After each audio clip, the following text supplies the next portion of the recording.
2023. July 19, 2023 at 5 p.m. So we will call this meeting of the Pagosa Springs Community Development Corporation Board to order. Everybody has, and Emily has determined there is a quorum, and everybody has an agenda.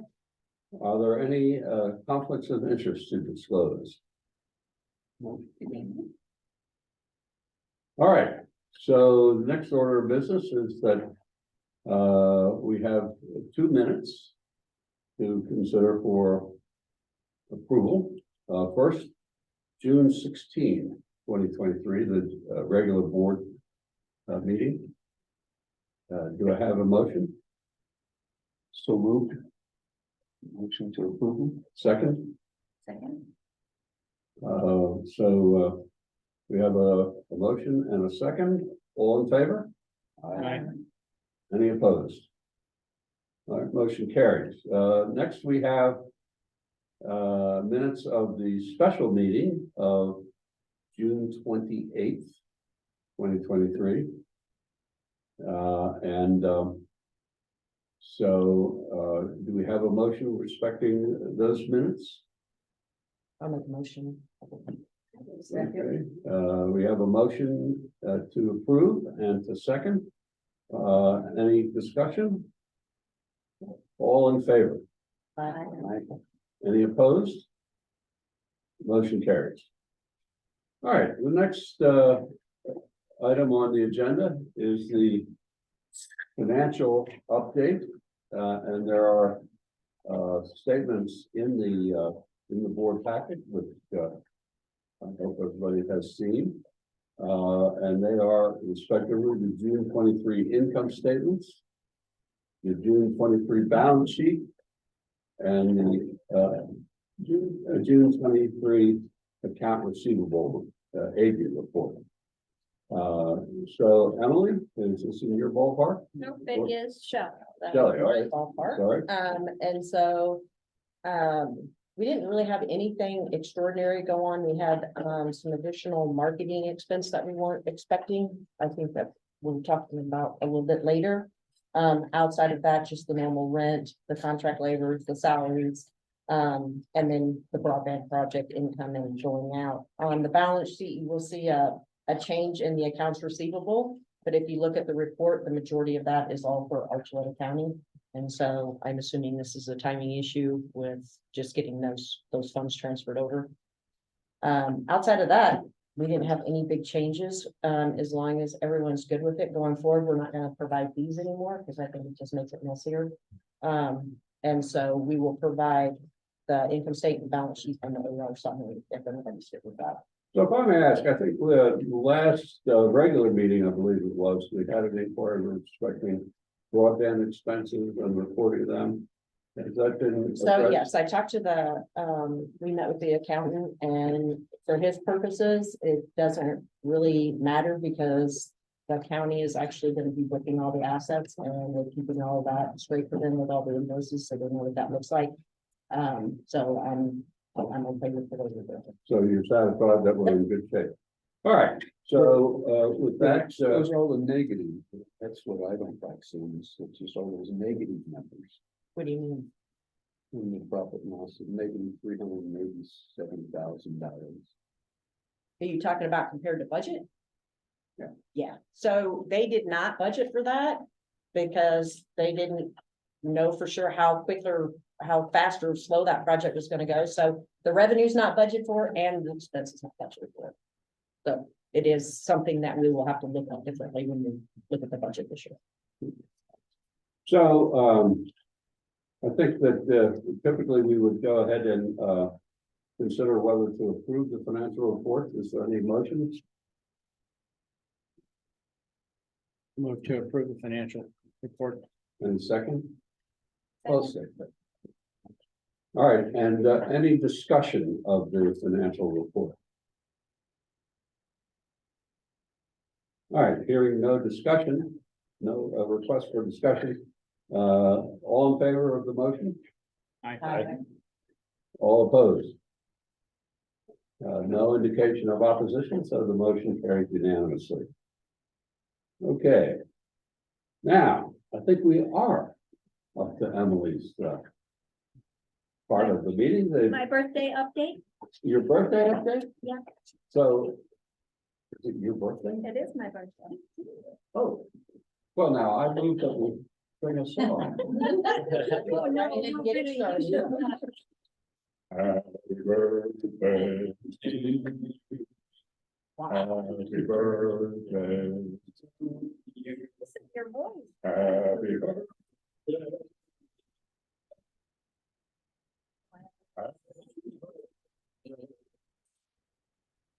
Thank you. That was fantastic. Oh my gosh, no wonder you did that.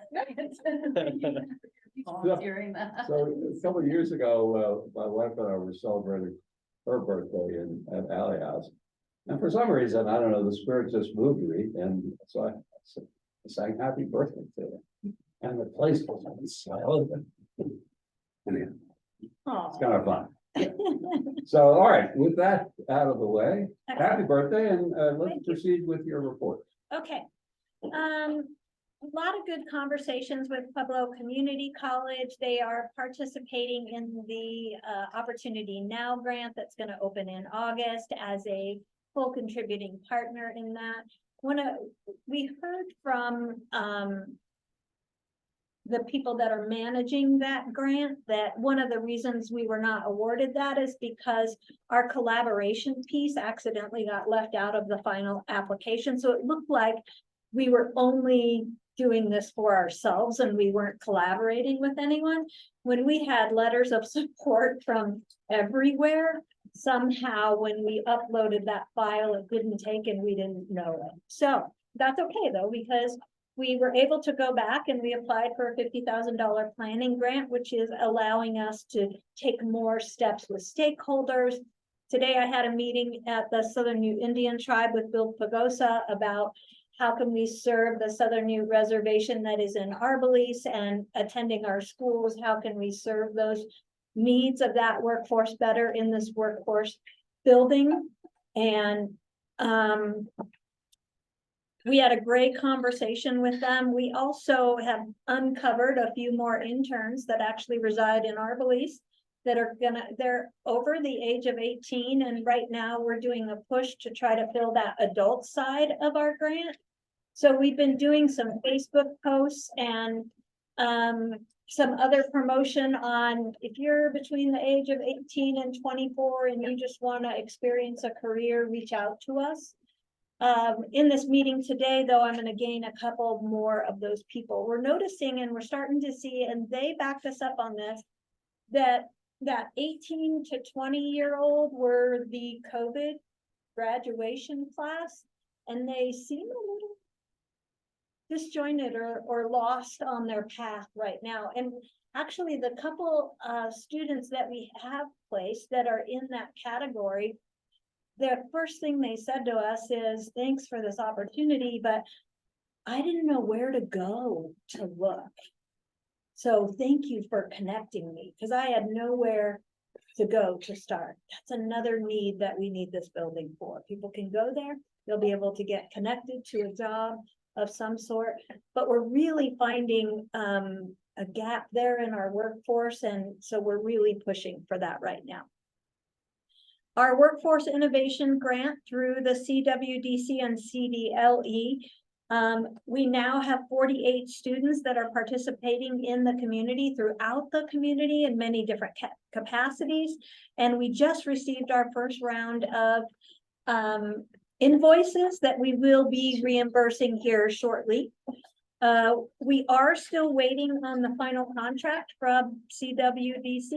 But I understand that everything at the state level is moving at a below hurdle speed, and that's why we're still waiting on that grant language. So we are hopeful that that will come in the next week or so. And I think I've been saying that for 8 months, but that's not the point. Anyway, we did host a CDL class this week. The CDC had some requests from the community, both the open school, the town, and the county needed some upskilling of some of their staff. So with our grant and a grant that Region 9 had, we were able to offer 8 seats out for a CDL class. All 8 participants, as of today, have all passed their permit and they are in behind the wheel at this point. And the CDC actually pulled together that entire class and was able to bill the entities, you know, the town and the county, and a couple, the open school, we're able to bill them directly. They'll pay us and then we'll pay the instructor. And then Region 9 is also contributing to that. So that was a really good deal. These people were able to obtain their CDL class for a little bit over $3,000. And normally a CDL permit is about $6,000 to $8,000. So we were able to offer a significant discount and be able to help the town and the county to get CDL licensed to operators. And also the open school had 2 CDL people in there. And then Andre Redstone was also in that class to obtain his CDL. So it was a good community-wide project, and we're going to have 8 more CDLs out of that.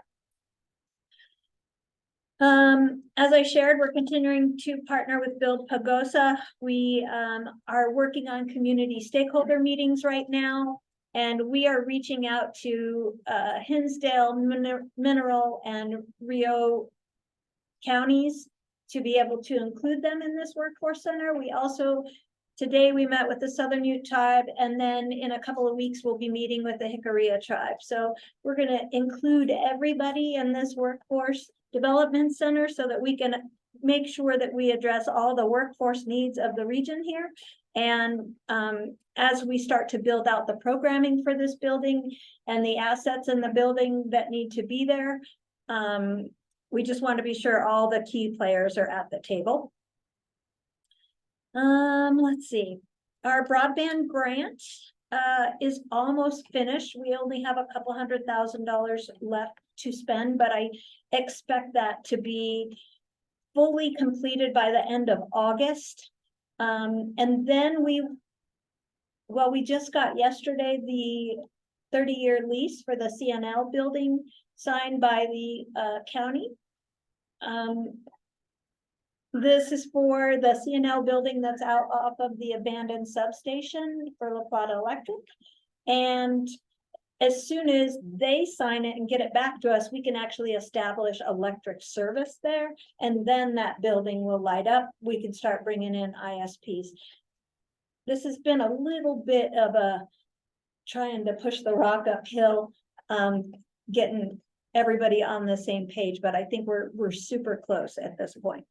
After we get done with the build out of this grant, our next project is to build the CNL building downtown. It will be located in Town Hall. They have given us a closet that we can actually bring ISPs in there. And as soon as we complete all that work, that's when that first redundant loop will be lit up. And then you will see an increase in capacity and bandwidth. So we're getting super close. I feel like this has been like the longest marathon. We've been talking about this grant since I took this job in October of 2019. So I just feel like finally we're getting results. So Emily, I'm curious if you can possibly answer this, and I don't know if you this might be technical, but so when you talk about increasing capacity and bandwidth, so is that something that would have an impact on users? For example, those poor benighted users who have to depend upon CenturyLink. The only way the CenturyLink customers would benefit from this is if they choose to take a location in one of the CNL buildings. They have to come to the table and connect to that middle mile. CenturyLink tends to want to beat to their own drum and run their own fiber. Yeah. And so I can't help them if they don't come to the table. Every other provider, though, will be in the CNL buildings in both locations. So Zito and Visionary will both be in there. Every person that is connected to the fiber on their line will feel the difference. They'll feel the difference because there's it's like this room can hold just so many. But if we move the walls out and provide more space, more people can come in at the same time and you have no disruption of your service or no slowdown or no drag. So we're just adding a whole bunch of capacity so that many more people can be online at the same time. And we're seeing that all the time, like households are maxing out right now because there's just not enough bandwidth. So just out of curiosity, I mean, you know, my experience with essentially is that is probably one of the most unresponsive organizations on the face of the earth. So Because it can be, pardon? it's because it can be. Right, yeah, they have a monopoly, they really sell them, they love it. But what kind of efforts do we make to try to get them to see the light? Well, we actually have identified that they are part of the cause of the last 2 cuts that have affected Archuleta County. We have filed a formal complaint with the UNC, and we are now waiting for them to react. This is not the first complaint, and La Plata County filed a complaint as well because they were told to go locate. They checked the box and said they located, and they never did, and it was their dig. So they dug the line up, cut it, and then cut it again, the same line. So what is unfortunate is they don't care the impact that they have for some reason. And I don't understand how their company stays afloat this way. I do understand they're trying to sell and they're looking for a buyer, but they claim that no one wants to take on the landline responsibility. Otherwise, they could probably sell their fiber assets, but they're not willing to divide it. Not that you wanted all that information, but you got it. Well, no, We have filed a formal complaint, so has La Plata County with the UNC at the state level. They're supposed to go after CenturyTel. We can't even get somebody to answer a phone call. I appreciate your providing it. Actually, CenturyLink is a bane in this community. I think. Yeah, and you know, if they would just, start switching over though. You know, Yeah. it's like once this redundancy is in place and people are seeing the effects of it, Mhm. that. There's some places like my house, I can't get visionary, I Right. can't get anything. Yeah, my house as well. You can't, Yeah. we tried, we just don't have connectivity. And Starlink is coming in to replace them, and they are a lot better. Well, that might be a necessity. We've been on the wait list It's for a been year my and a half. choice to wait for the fiber line that Eric's been saying would be dug out to Hatcher, but I can't wait forever. we actually are putting a CPF funding application in with Visionary to get to Hatcher. And that will be going in. We actually have the state broadband office coming to Pagosa next Wednesday. And we're talking about, they have ruled out some areas in our community that were in the RDOF areas where the ISPs came in and bid on, I will expand my business to this area. And then the state gave them funding in advance, and then they have so many years to complete that. So the state has ruled out all the RDOF areas because we haven't gotten to the deadline of that, and Hatcher tends to be in there. But all they committed to Hatcher was a radio signal, you know, it's like a cell tower, and they did not commit fiber. So when they come next Wednesday, we have Visionaries going to be in the room and the state broadband office, and we're going to explain to them that, you know, can you open that area back up? So we're doing a lot of work ahead of time right now so that we can get that application in to get it to Hatcher. And the broadband office has some ARPA funds that we're prepared, we're ready to go as soon as the ISP comes to the table and we get that CPF in. Thank you. The second 4-way, $2 million grant, the tribe has already started to lay the fiber. They started at Elmore's Corner and 172 about 3 weeks ago. And then when I drove through Ignacio today, they were at the corner of 151 and 172. So they've gotten all that way in this short period of time in progress of this four-way. So they're going to take it all the way out 151, all the way to Pagosa. So that is starting. We have not completed the four-way agreement yet, but that is so super close. And they have other funding that can start that 172 route. So they have that figured out, and as long as they're not spending our four-way agreement money before our agreement is done, they're completely legal. So, and my phone's gonna blow up, I'm sure. So both the EIF grant is about to close out. We probably will close out. You'll probably see a final report in September from me. Like, here's what we have. Here's what we're doing. So, no, I don't think the town hall CNL building will be finished by September, but our grant will be expended by then. The $25,000 that we have set aside and that is restricted to broadband, that is what's going to pay for the downtown CNL building. And that's how we budgeted this year.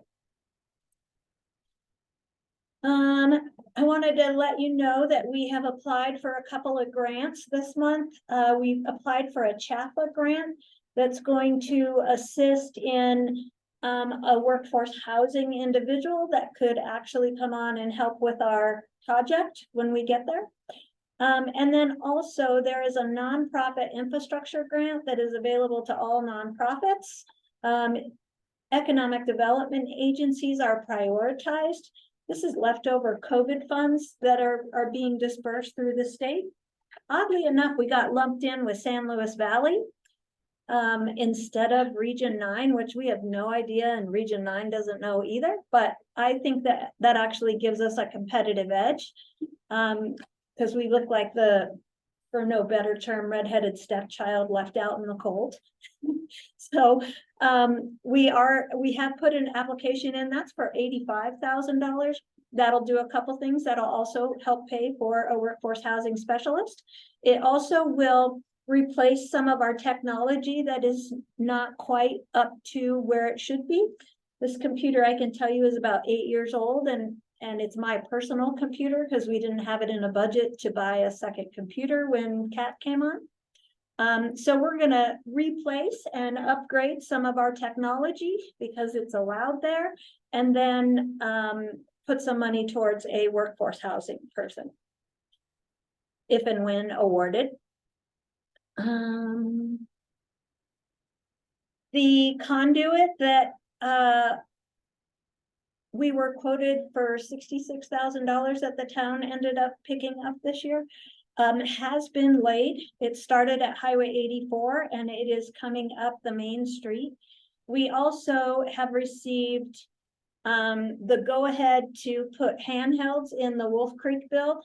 So we're working on contracting with Mitch to get those handholds in. That the handholds will go in strategic places to where we want to tap into that fiber and go to a housing development up there or to Wolf Creek or whatever. So Eric has them staggered out in different places so that it's easy to get to where the houses are.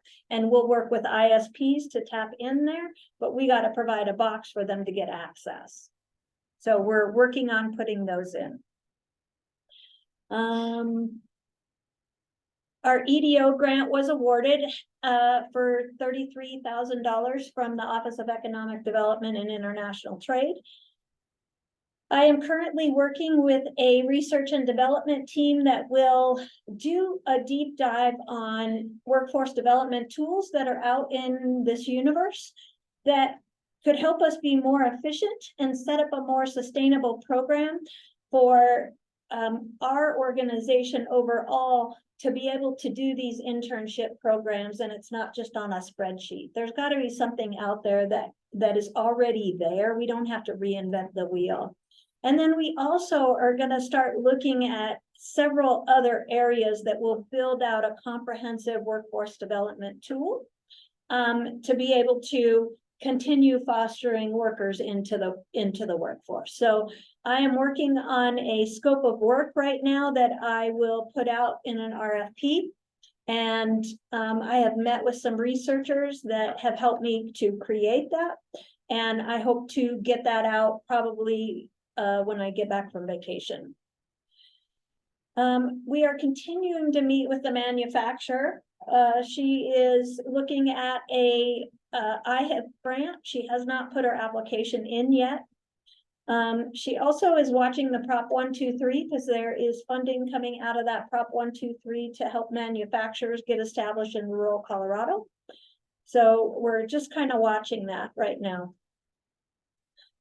I'm going to come back to my workforce housing project because that has a big update. We have been attending all the Prop 123 workshops so that we can fully understand the impact of that and how it could affect our community and how we can help to create public-private partnerships, which after everything that we have attended, and I've met with the county and the town, and they both agree that that's really what this tool is designed for, to maximize its possibilities, is to create those public-private partnerships. So we continue to attend every webinar. We attended a conference last week on Thursday all day. The state was here talking about it and also taking input. Our membership meeting in July was hugely successful. We had a good crowd there, and we had really good attendance. We got a confirmation from CDOT that they are on time and on track to start their big project through Main Street starting next summer or next spring to summer build. They did confirm that at the meeting. What else? We had great conversation, great people talking back and forth, good questions coming in. It was a good meeting.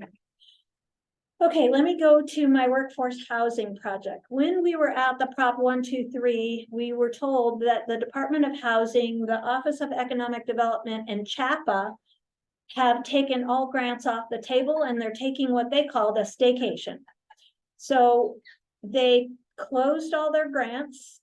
They did not take any new ones, and they will not open them until November 1st. By not allowing us to apply for the Department of Housing, we cannot make our housing project pencil to build 3 units this year. We can't do it without that extra $50,000. We can hit the 120 AMI maybe, but that's not our objective here. So we have decided to take those 3 homes and move them to next year and just make this one project 8 homes next year. While we were at the Prop 123, though, we identified a grant called Stronger Communities Grant. And what that is designed to do is that will pay for infrastructure needs to do infill projects. So we got on a phone call with them and said, hey, does our workforce housing, does that qualify?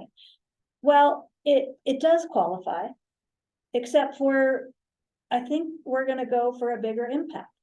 And what this would pay for is roads, sewer tap fees, electric extension, fiber, we could put conduit in. It will pay for a park, it will pay for a bus stop, and it'll pay for a trailhead improvement.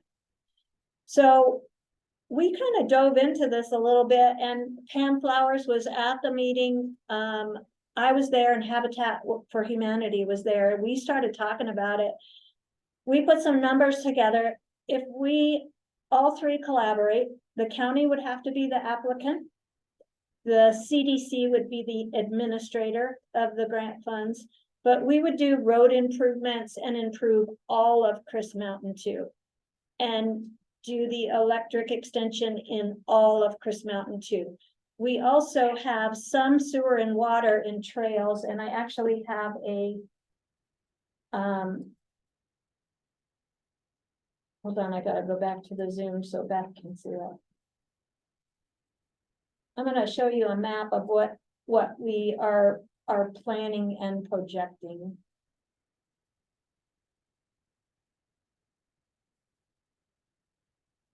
So this blue area right here is all of Chris Mountain. So we checked with the county and some of the roads are already perfected. There is a little bit of electric in there, but there is sewer and water throughout that entire development. So it's almost shovel ready. If we take this investment from the county, if we go after this grant, we can use our properties that we're going to be deeded from the county and Habitat for Humanity's properties, put them together, and that could qualify as the match for a $1.7 million grant. We presented to the county commissioners yesterday. They supported this application and authorized the CDC and the county to work together to put a letter of intent in, and that has to be done by next Tuesday.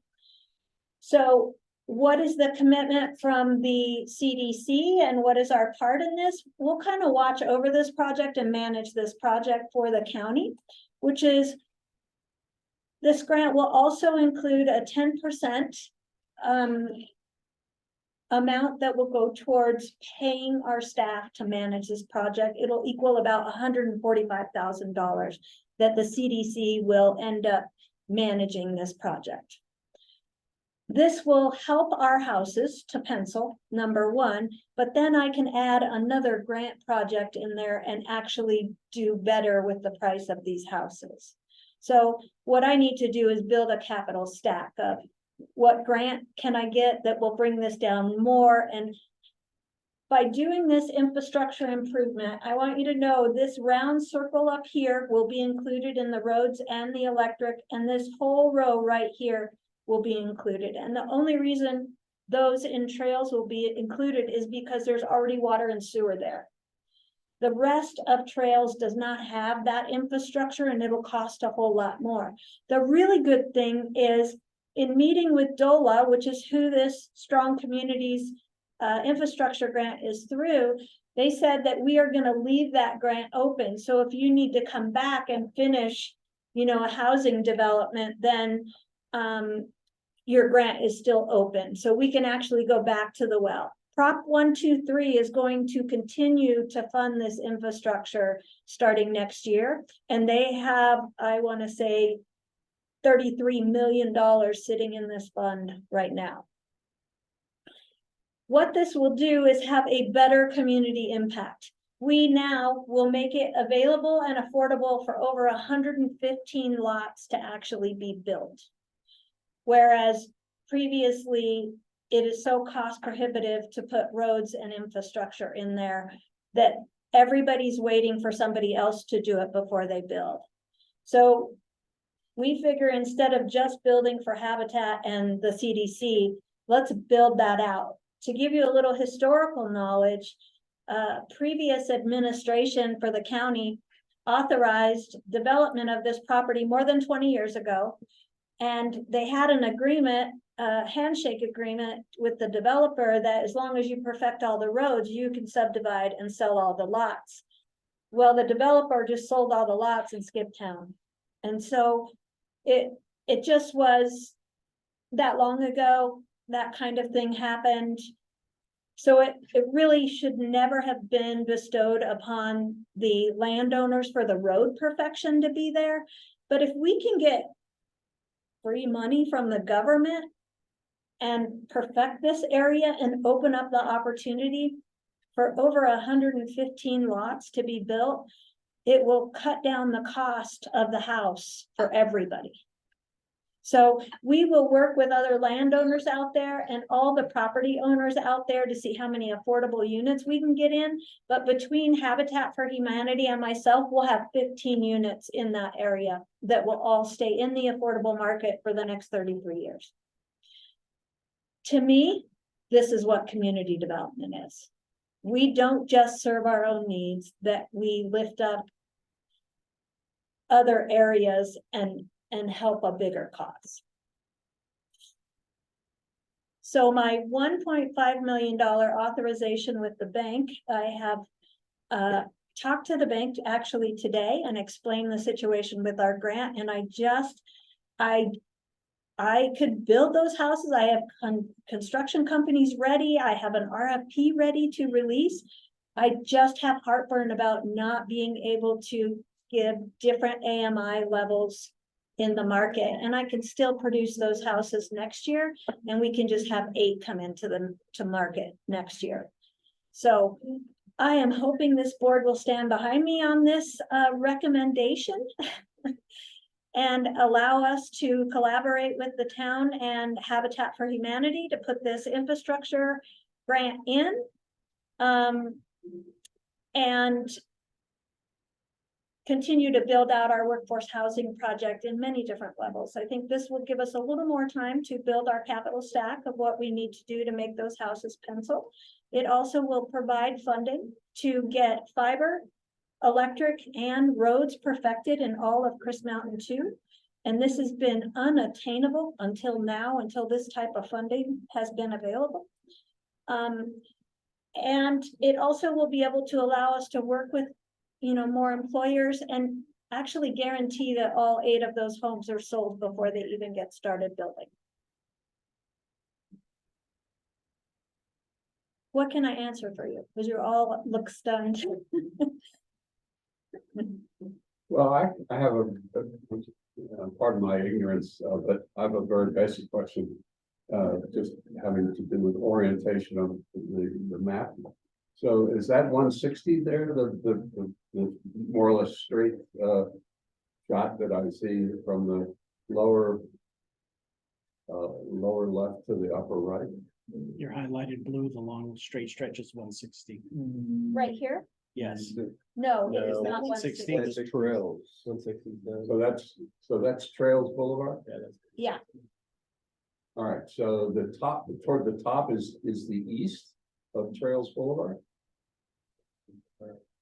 Where your mouse is, that's east or west? That's west, I thought. That's towards Martinez Canyon, right? That's west. Yeah, like a northwest shot. yeah, Northwest. Yeah. yeah. 160 is running right over here in the very, very corner. Okay, Right. yeah. I'm sorry? Say that again? 160 is that little bitty. That Oh, little bitty that's piece right okay. there. That's Yeah. 160. All right, so so the intersection between Trails and 160 is not showing on there, or no? Yeah. Okay, No. It's not so this showing. is all, what, approximately half a mile or so from the highway?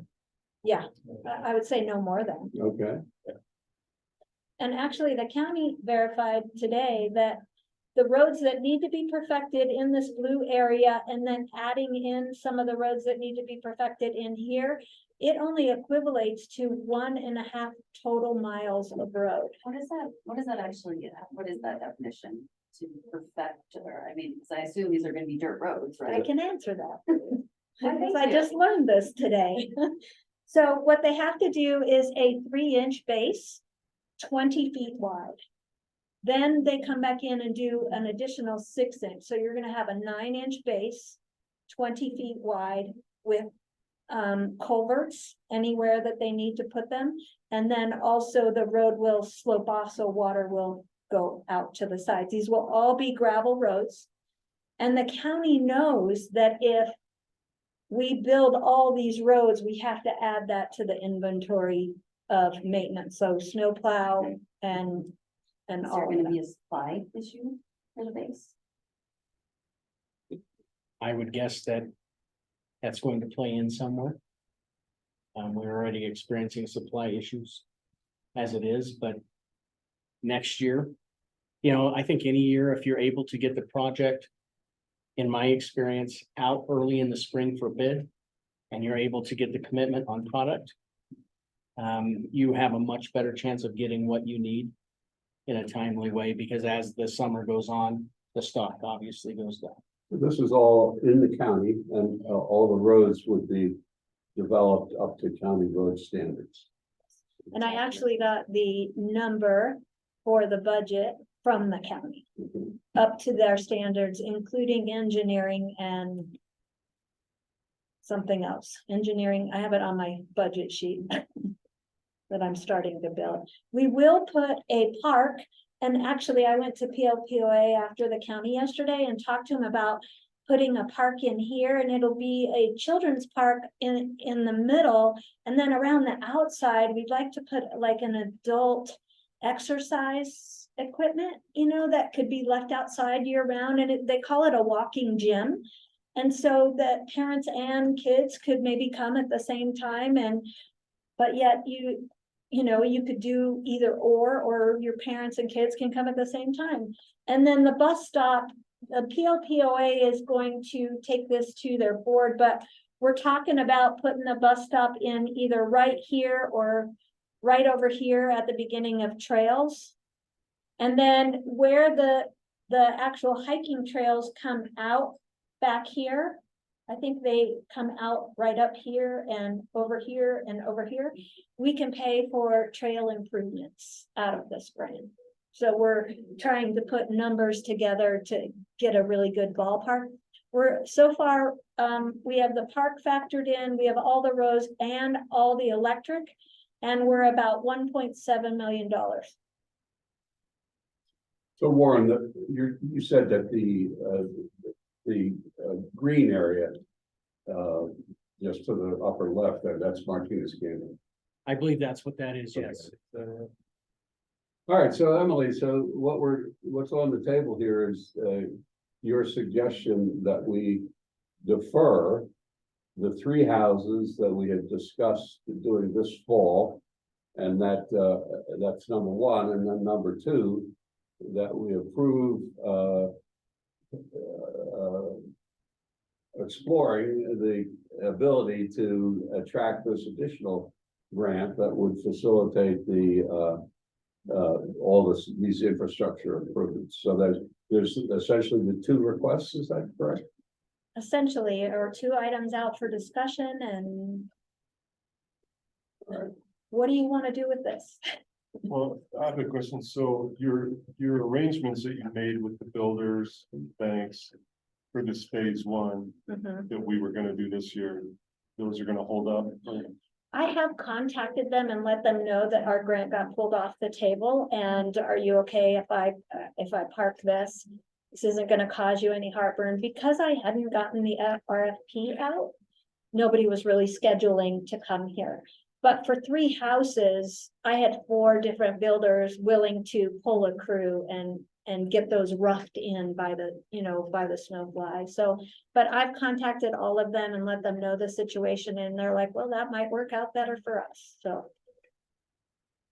And I thought you said that if you did proceed with the 3 houses, then they wouldn't be able to meet the API. Yeah, the AMI. AMI. Yeah, I can't, Okay. I can barely hit the 120, but I would have to build all of those houses to the 120. That's defeating our mission of this project.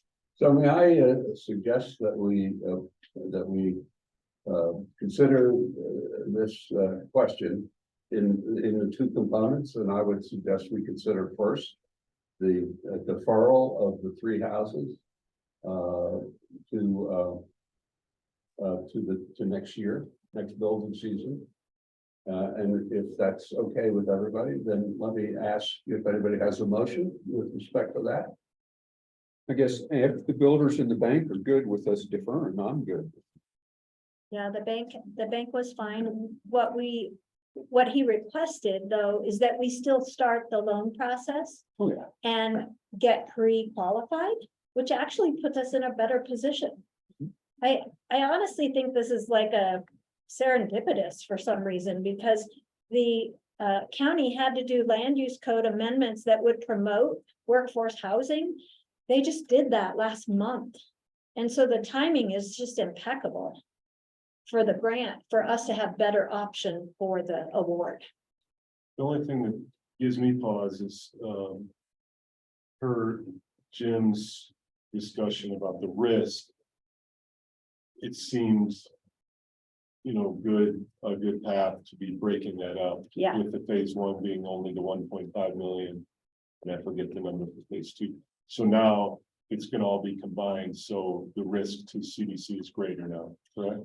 It is, but we also have a better opportunity to pre-sell and pre-qualify all the homeowners. And when I talked to both banking partners today, I was like, so, I mean, I still have 5 families that I'm talking to. I actually have had so much interest in this. I'm a little worried that I might have to go to a lottery. Like, I'm a little worried about this. I've had so much interest in this project. So, however, I have 5 families I'm talking to. I'm going to start sending them to the bank and see if they can go ahead and get pre-qualified. And what they explained to me is we can get them pre-qualified without pulling a credit check, so it doesn't affect them, and get them so close that when the house is finished, it'll be a week or 2 that they can move in. I mean, we'll time it to where it is just right there. So if we get the houses pre-sold and pre-qualified buyers, that eliminates our risk. But they still have the ability to back out. They would.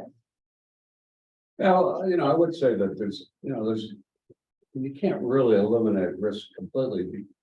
What I think your point is well taken, that ultimately we're talking about what would be saleable properties.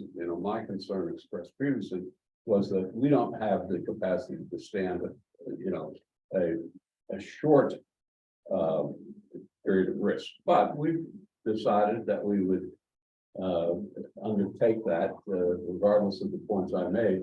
I think Brooks inquiry is a good one because obviously, part of the reasoning for overlooking my concerns or not fully accepting my concerns was the fact that the risk would be broken up.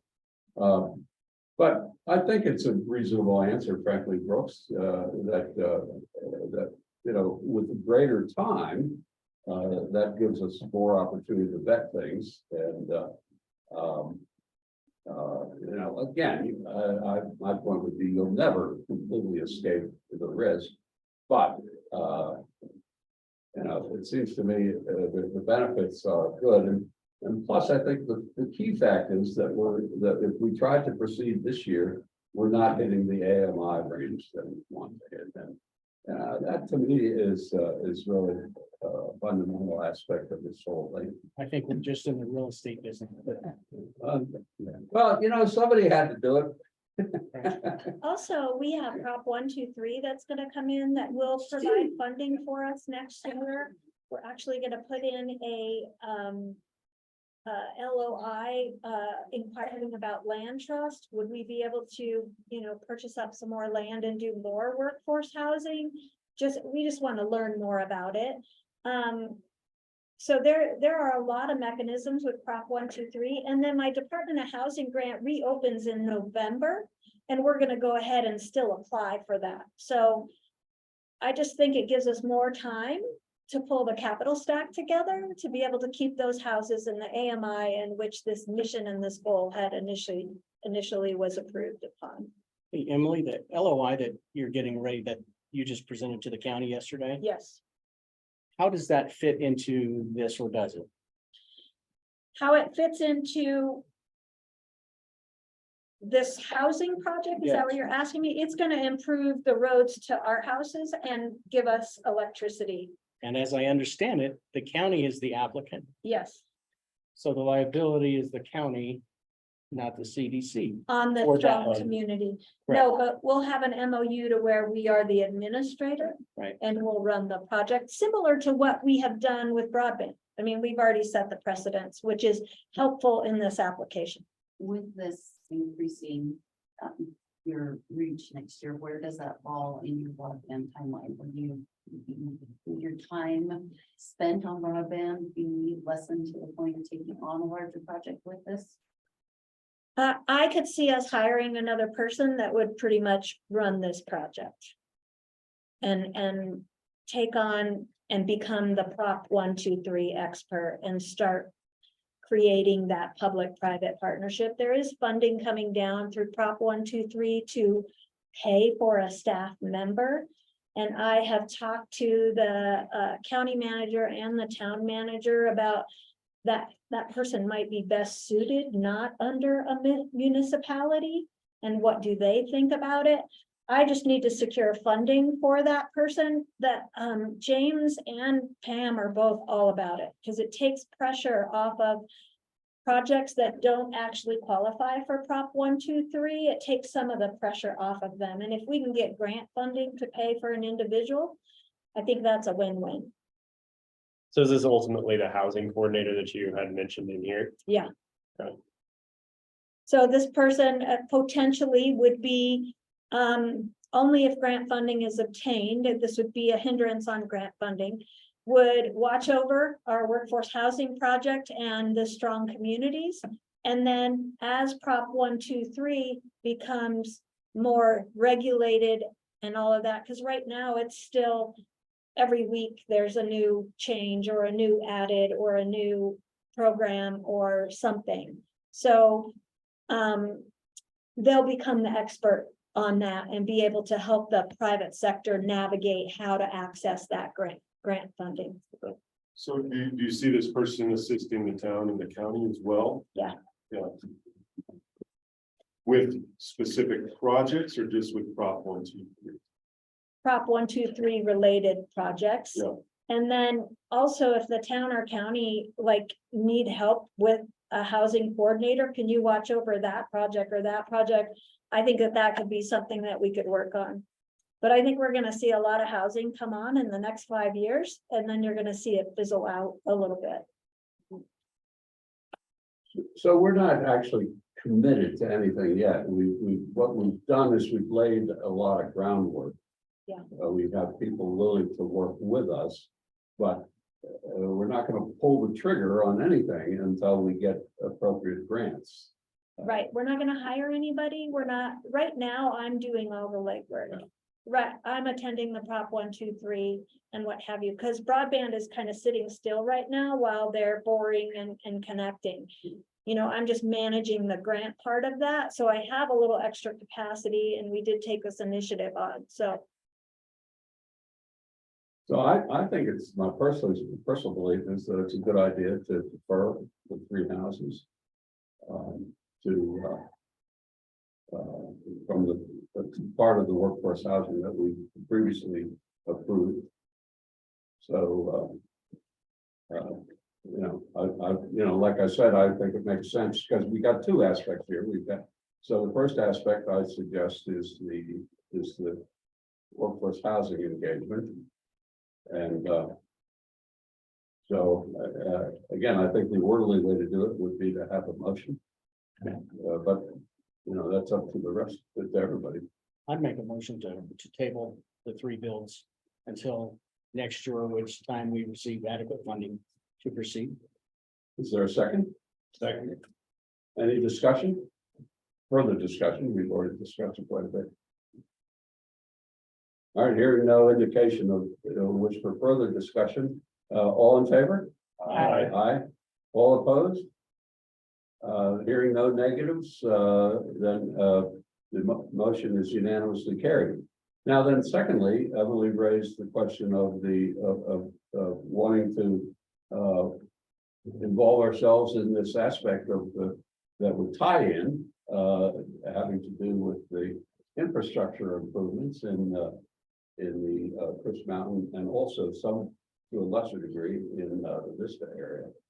And so I think perhaps it seems to me the idea was a good one. It's again, would be a question of going after a grant, which would be beneficial to our community. So I suggest it might be appropriate to make a motion for the board to act on that in some way, shape, or form. My question on that was, do you have a grant to start a study, or you have how was this strong thing working?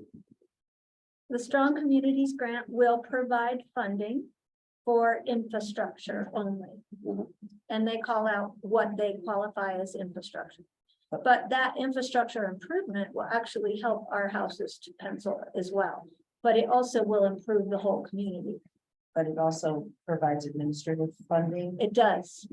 10% of the grant is And then- administrative. That's about $145,000. So the only question I have before we go, is, you said that right now it's penciling at 1.7. How much matching do you have in the 15 lots? 433,000. Is what we have as match. So we have more than we need to Okay, match. it's not a 50, it's a what match? It's a 20%. 20, okay, I was not understanding. Yeah, That's And what we, I'm saying. The we actually equity could lobby to exceeds. take it down to 15, but we actually have enough with the properties the county has already donated. That, we already have the match. That includes a public trailhead improvements and roads, including culverts, any like sidewalks or any of that stuff? No, because the rest of that development does not call for it. We would adhere to their land use code. And that development does not call for sidewalks, and there aren't any anywhere. We could put sidewalks in if they call for it, but they don't. And so, sorry, if you're already at 1.7, what isn't in there? Little bit of broadband and the bus stop. I'm seeking numbers on that right now. The park I got numbers on already from the town actually, because they just built Yamaguchi. And so they had fresh numbers for me. And then the county provided the roads, the Plata Electric provided the electric. And so I'm just looking for the bus stop. And I don't think it's gonna be more than 50, 60 grand, honestly, from what I'm learning so far. Of course, it depends on the size and the structure and all of that, but bus stops are not tremendously large.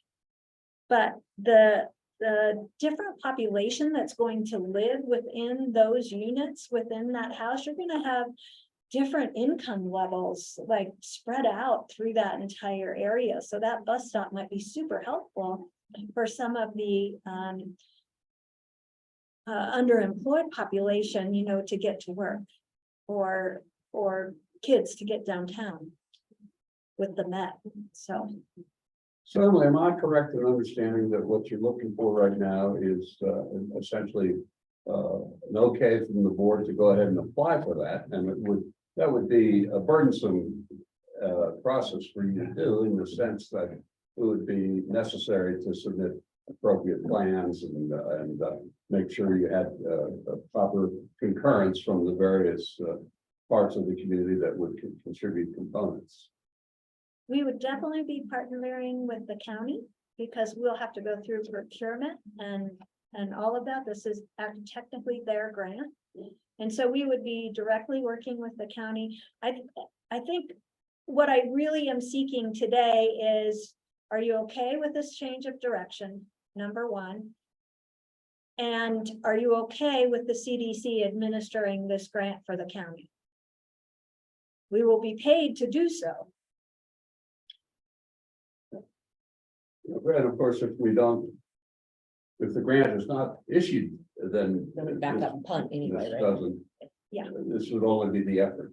It's just the effort. So I'm gonna move that we approve this concept and that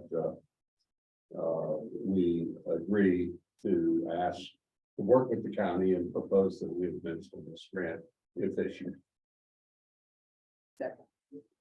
All right, any further?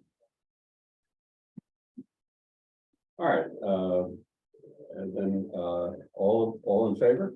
Aye. Aye. Pardon? That was Bruce said aye.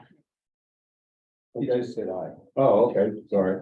And any opposition? Hearing no opposition, the motion carries unanimously. And I believe that that is the end of my report. Okay, well, I think we've already approved the action items there, so I don't think we need to approve the report further. Can I ask one question? Uh-huh. Has anything ever come of the liaison position? I am still trying to find somebody. It's just summertime. Yeah, And so people that are really interested in it want to wait till summer's over. And if the county wouldn't have hired away my liaison, I would still have them, but they stole my my ace in the hole. But I understand he's doing a good job as a coroner, so. I do have a couple leads. I'm hoping that that'll come back around, but more than anything, I keep hearing after summer, I'll come back. Okay, I get it. Okay, so at this point, let's move on to Patty's administrative report. So I am still learning, still drinking from a fire hose, but Emily's doing a great job supporting me in the learning. I've been attending the workforce housing and the conference in Durango with her to learn more about workforce housing. I've down to one intern to be placed. We've gotten them all into their positions and they seem very happy and the businesses are very happy with them. So we're getting to the point where we're gonna have to start reimbursing. I attended the Senator Hickenlooper visit at the CTE building. I've been assisting with some of the broadband services. We're working on an information card that we can get out into the community to get a little more of those surveys done to see what the speed tests are for broadband. I assisted with the quarterly membership meeting, so really just kind of an assistance situation. Main Street program is going strong. We've been really busy there working on promoting our new branding. So we've got our logo complete. We launched it at the 4th of July parade, which was really fun. We have banners and all of the board members walked around in the parade and handed out cards and flags and kind of introduced the program. So you're going to be seeing the Main Street logo around a lot more, hopefully, because we're starting our whole marketing program. We're going to start a business engagement program where we're going to be talking to all the Main Street businesses. Part of how we're going to launch that is with a facade improvement grant that we're going to be offering to the businesses. So we're walking in, telling them who we are, what we're going to be doing in the community and offering them a chunk of money to help them make their businesses look better. So hopefully that will catch on really quickly. We had a visit from our Main Street team in June, and they did a walk down Main Street, saw some of our public art installations, got a little more familiar with our Main Street and the businesses that are there, some of the ideas that we had. So it was a really great meeting with them. We actually have the Main Street architect coming back in August to meet with local businesses and talk about facade improvements and kind of help launch this grant as well. So lots of traction going on with Main Street, kind of all new stuff getting out in the community and really starting to let people know what the Main Street program is all about. All right, does anybody have any questions? Yeah. I forgot one thing. The relocation guide is on the table here. I want you to know that the CDC contributed a lot of the content in here. And you can see that. Oh, I folded the page so I could get there quickly. We have a Main Street article in here. We also have an article in here about our internship program. We did business incentives and all kinds of things. There's a copy for everyone. Just know that the CDC heavily contributed to this documentation and we're proud to do so. This is pretty widely circulated in our community and we'll get a lot of exposure out of it. Okay, thanks, Emily. Any questions regarding Patty's report? Okay, then apparently not, so I think we can move on. I do understand from Emily that we don't need to have a verbal report from Beth tonight. There was Beth, do you have anything real pressing you want to share or? No, it's just nice to see everybody and I'm free of a neck collar as of yesterday. There is a typo in my report. I was reporting on the fly-in with Vets for Vets. I said in 2023, they had the 67 kids go up in private aircraft. That was actually 2022. And if anyone is interested in sponsoring this year's event at the $1,000 level, please let me know. Working hard with those folks. And just the more I get to know the Vets for Vets group, one quick piece, they formed because prior to 2011, there had been 12 suicides within 18 months among the veteran population in Archuleta County. Since that time, there have been no veteran suicides since 2011. So that right there shows you the impressive impact that they have had. They did have one individual move to another community who sadly didn't make their life. But I work for them pro bono, but I'm continually impressed by what Vets for Vets is doing. So the fly-in's very exciting. Other than that, it's all in the report. So thank you all. Thank you. Thank you. And so I think at this point, the next agenda item is discussion on several elements, and several bits of business. The number one is the grant update. I guess we've had that, is that Yep, correct? I gave you the grant update, the workforce housing update. Prop 123, I want you to know that I met with the town and the county on Monday, and we came up with a plan for both municipalities to opt in. So they are gonna start doing their due diligence and meeting with town council and the BOCC to bring them up to speed on where we're all at. So that is in progress. We expect them to complete that process through the month of August and have the meetings and hold the info sessions with counselors and BOCC. And then we're hopeful that at the beginning of September, they'll get their final approval, and then both the town and the county can opt in for 123. Okay, any further discussion on that point? All right, then turning to the next item, which is the discussion of the general liability insurance policy, which is included in the packet that was distributed. Patty, is this a matter for you to discuss, or Nope, Emily? it's me. Okay, sorry. So for our nonprofit infrastructure grant, and I believe for other work that we do, we should have a general liability policy. There are some requirements in the nonprofit infrastructure grant that give us, like we have to have automobile insurance for anybody that's driving somewhere on company business in case something happens. This policy actually looks very comprehensive. It also, every time that we hold an event at the Tennyson Center, we have to buy liability insurance at a one-time deal that costs us about $200 every time we have to do that. And if we are awarded, or when we are awarded the nonprofit grant, this will be required of us. So we just did our due diligence ahead of time. We technically should have general liability insurance for any events that we do, any meetings that we hold, anything we do. Do you feel confident in that policy that specific events are included? Yes. So how much is the cost of the comprehensive policy? You remember what that, I want to say it's 2,200. 2378 is what it says. Thank you, sorry. This was supposed to be at our special meeting and I might have slept since then. 2378, and that's for a complete 12-month cycle. Okay. And how much have we historically spent on an annual basis for event-related liability insurance? I would say that in 2022, we spent, I want to say 300 for our annual meeting, and this year we spent 200 because the location was indoors. It makes a difference. So we've spent $500 in the last 2 years. But when I did my boot camp, my work-based learning boot camp, I should have had insurance and I did not. And I can't do any more events without insurance. And I also cannot obtain an $85,000 grant without this insurance. So does the county, with the grants that you're gonna own, the county provides the insurance for those?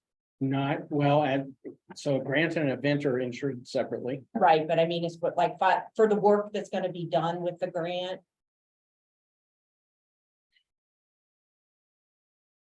So I would have to think that the contractor, the subcontractor would be required to have insurance before they can be hired. So it would actually be under their insurance policy more likely. And I'm just talking from an insurance background more than a county and how that would work, because all your subs are required to carry Right. liability. And then the general will have it, and we would essentially be the general. Right. So yeah, they would have to eat up the food chain. Okay. Is it possible that the nonprofit infrastructure grants that is going to be requiring this, that the premium will be able to pay through that grant when awarded? Yes, it is possible. As part of that administrative fee. Mhm. So I will say that as a lawyer, I'm certainly But, I think liability insurance policies are, excellent idea. Warren, you mentioned your background in insurance. I'm curious, do you think having a comprehensive policy is well, obviously, in expectation or anticipation of getting some of these grants, we would need to have it, but as a general matter, it seems to me it makes sense to have a comprehensive policy rather than a piecemeal policy from time to time. Well, so from a professional perspective, I think that it is for business practice to operate without liability insurance. You cannot predict what and when something might happen. And this is part of our risk mitigation. And so I think it's a wise move, even though there's a cost. It's certainly a wise move in my opinion. So Emily, you and I guess Patty might occasionally need to attend events on behalf of the CDC elsewhere in the state of Colorado and perhaps even outside of the state of Colorado.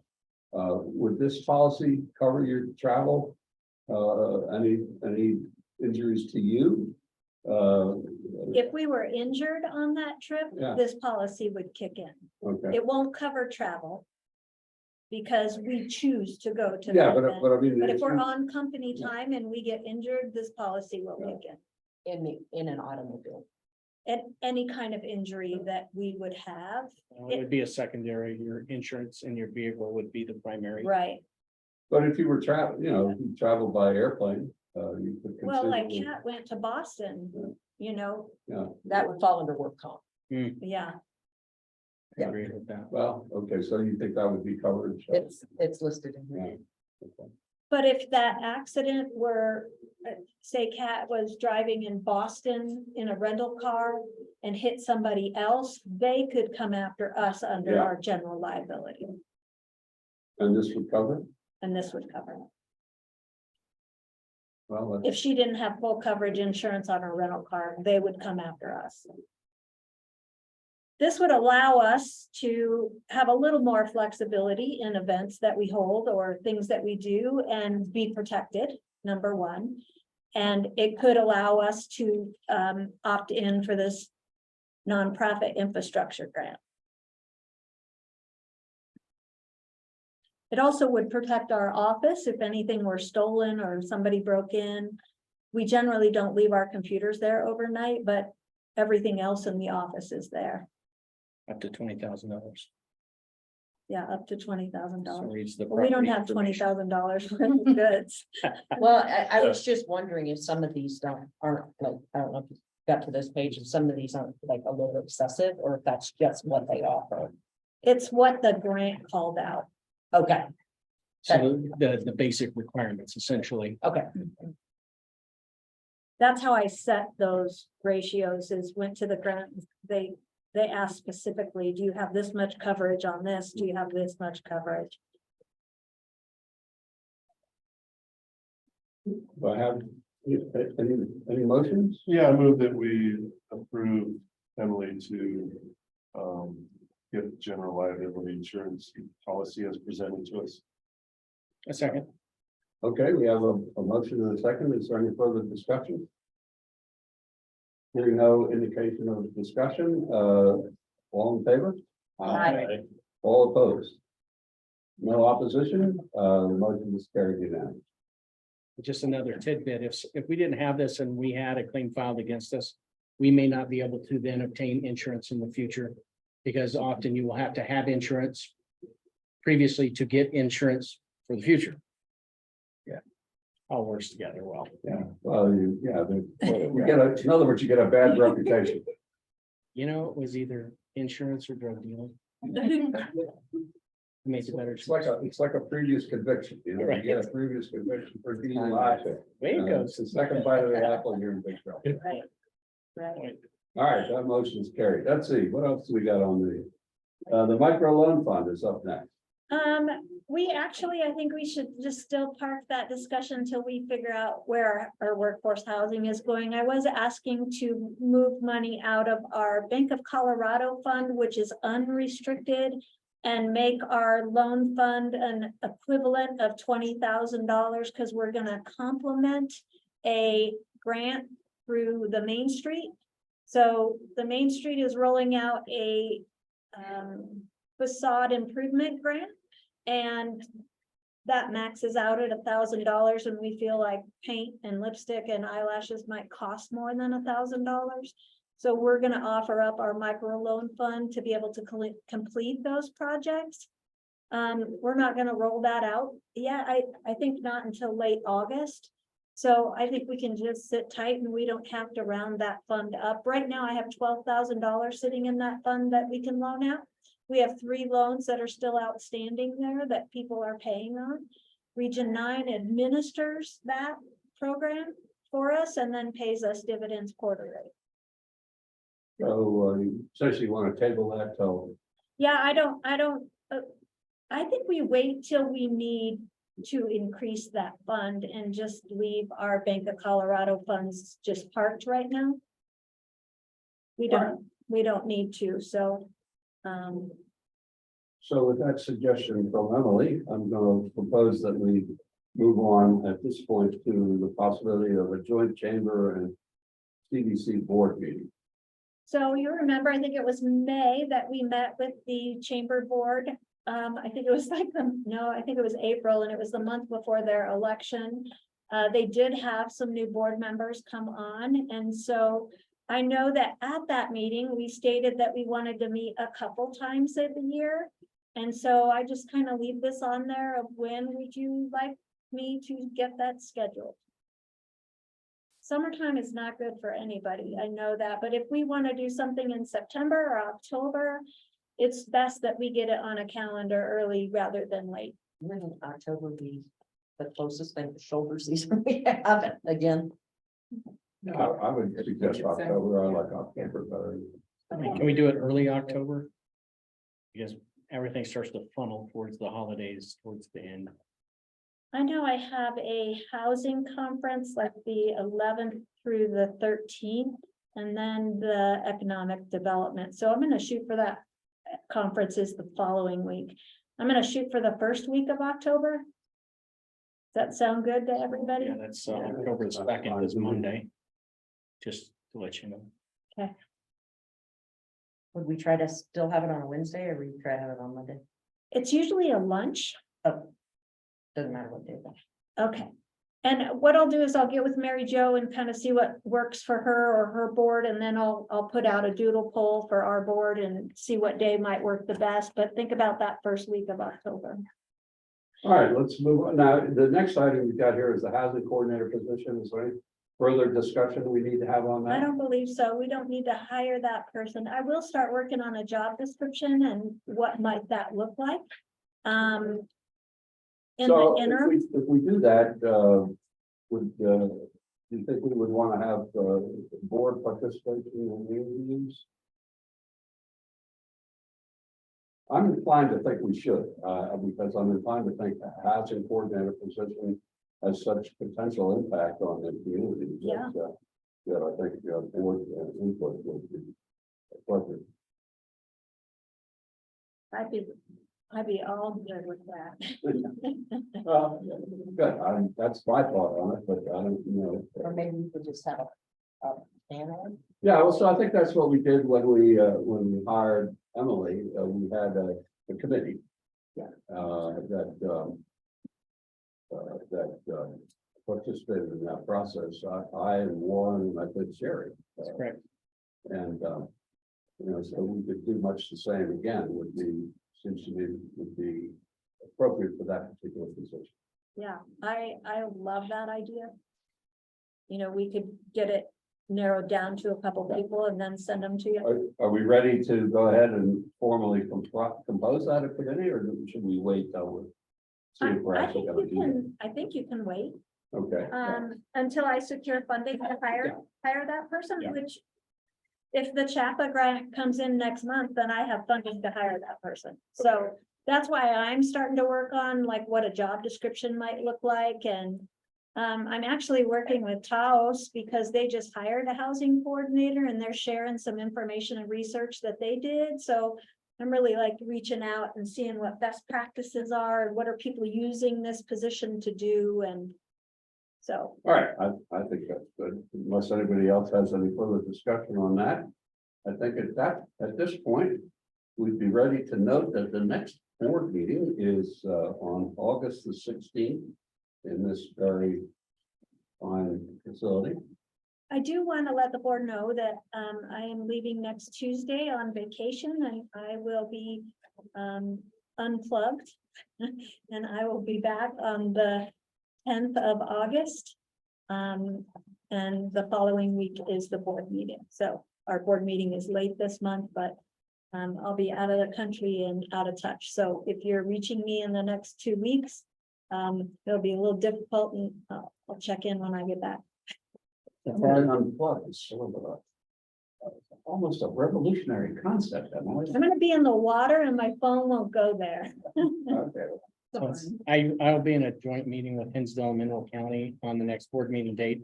I have no idea what the time frame is for that, so I may be here, I might not be here, I might be late, I don't know, but I'll know when I know. Well, I guess that's what we'll know is. When you know. That's how life works. Seems like. All right, and then I believe the last item we have on this agenda here is, you can all read, but the next membership meeting is October 9. So that would be at the Tennyson Center again, Emily? Yes, it is. All right, and we'll have our new insurance policy in place. And we will not have to buy a policy for that. Very good. Yes, All right, we will. then I think it would be appropriate for a motion at this point. A second. All right, and somebody once said, under Robert's Rules of Order, you don't need to have a vote on a motion. But let's vote anyhow. And all in favor? Aye. All right, nobody's opposed. All right, thank you all. An update on Sherry, you all know that he's been very sick. And she texted me today, and they have discovered that she has severe asthma. And that it is caused by an allergic reaction she had, that she didn't know that she had asthma. It inflamed her lungs, so it looked like COPD and emphysema. So they were treating her for that, but she got to a pulmonologist. They did a whole bunch of tests, and they have narrowed it down to severe asthma. They are changing her meds today. And she said, I should feel better in the next 3 days. So at least they got a diagnosis, and she should be feeling better. Thank you. Good to hear. Thank you. Yes, you're welcome. Okay, thank you, Beth. Thank you, Bruce. Good to see you both. I know it's gonna be late in the day for that news, but. Well, I don't know.